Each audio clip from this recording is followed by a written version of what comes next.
Hey guys, it's your girl T, and a lot of people have been sending me a request to do a video on the whole motorcycle incident that happened in New York City. JT of VH1 Access sent me the most recent information today.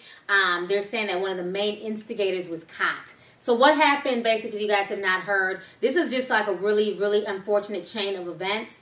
But it basically happened over the weekend, and there were all these motorcyclists. It was happening in New York City. There was some type of, motorcycle event. Basically, in this video, you see all these motorcyclists, and at the first point of the video, like within 30 seconds into the video, one of the motorcyclists basically kind of stops on his motorcycle. You can see him slowing down, almost as to pin this SUV in.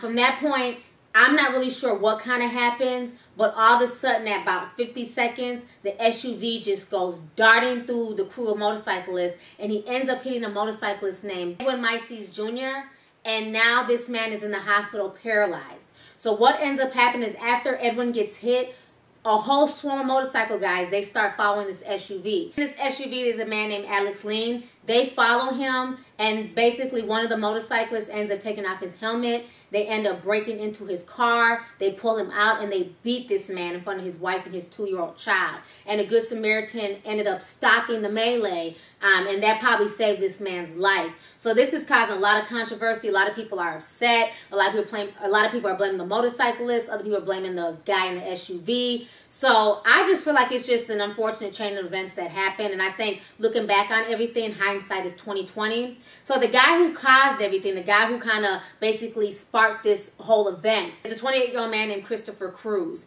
And they were interviewing him today on, I believe it was Good Morning America or something like that. But they were interviewing him, and basically he's saying that, he wasn't trying to pin him in. He wasn't trying to stop. He was just trying to look over his shoulder to find out where his friends were at.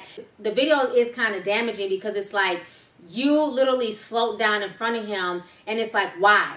There was all this space. There was just, there were friends next to you. You're in a big crew of guys. You didn't need to look for one specific person. So it does look kind of suspect. He's saying that he's being threatened. He was damn near about to cry on camera. I feel bad for him because, like I said, again, hindsight is 20/20. I just feel like, I know a lot of people who are in motorcycle clubs. It's really big down in the Carolinas. A lot of my, homegirls down south, they're in female bike clubs and things like that.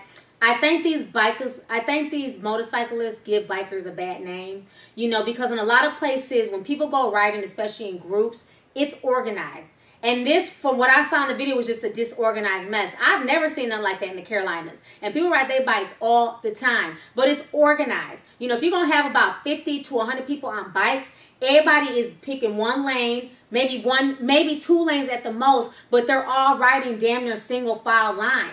They might be in 2 lanes, but people are next to each other. It's like 2 by 2s.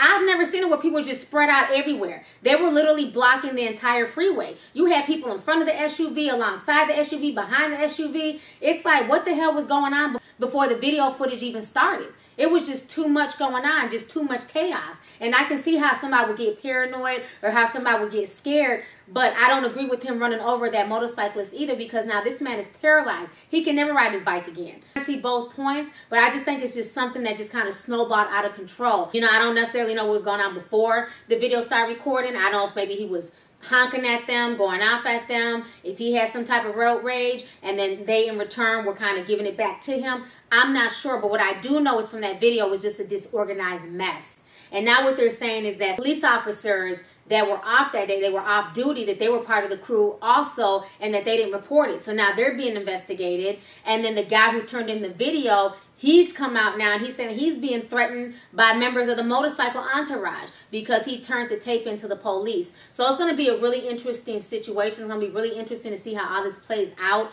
Like I said, the whole thing is just really unfortunate because this man basically could have lost his life. They beat the shit out of him in front of his wife and his child. Thank God for that Good Samaritan was there to be able to defuse the situation. But, out of all this, was it worth it? Was it worth it? All this ego and all this bravado. Somebody can no longer walk. Another person has been beat up. Somebody's child and wife is scarred from seeing all of this. And now you have several motorcyclists that are looking at felonies. That are looking at being sent to jail for quite some time. Behind what? it should have been a peaceful Sunday ride. Everybody should have been able to get to their destination, you know, nice and peaceful. And instead, this is making national news. It's making a lot of motorcycle clubs look bad. They're saying that this was a gang, and it wasn't a gang. It's not like it's Hell's Angels. But once again, it's making motorcyclists look bad. You know, so I just find the whole situation just unfortunate. You know, I hope the guy who got beat up, I hope he recovers. As far as the guy who's paralyzed, I do feel bad for him. It doesn't seem like he was the instigator in the situation. As far as this other guy, Christopher Cruz, he's saying that he doesn't, you know, feel like he's at fault. Sir, you are at fault. You know, I do feel like you do bear some of the responsibility because you blocked him off. You slowed down. You know, but who knows what's going to happen with all this. But I think that there's probably going to be a lot more laws being made, a lot more laws being passed for what motorcyclists can and can't do on the freeway. It's going to be a big crackdown, which is kind of unfortunate because a lot of motorcycle groups and clubs already get bad raps when they don't deserve it. But when you see videos like this, you know, all it does is just reinforce that stereotype about bikers. So anyways, go ahead and leave a comment. Let me know your thoughts on the entire situation. Who do you think is at fault? Do you feel like the bikers were at fault, or do you think the man in the SUV was at fault? You know, and then as far as Christopher Cruz, do you feel like he's the one who instigated and got the ball rolling on these chain of events? Because he's basically wiped his hands of the situation, and he's saying that it's not his fault. So I want you guys to check out his interview. I'm going to post all the video down below. I want you guys to check out everything, and then come back and leave your comment. All right, deuces.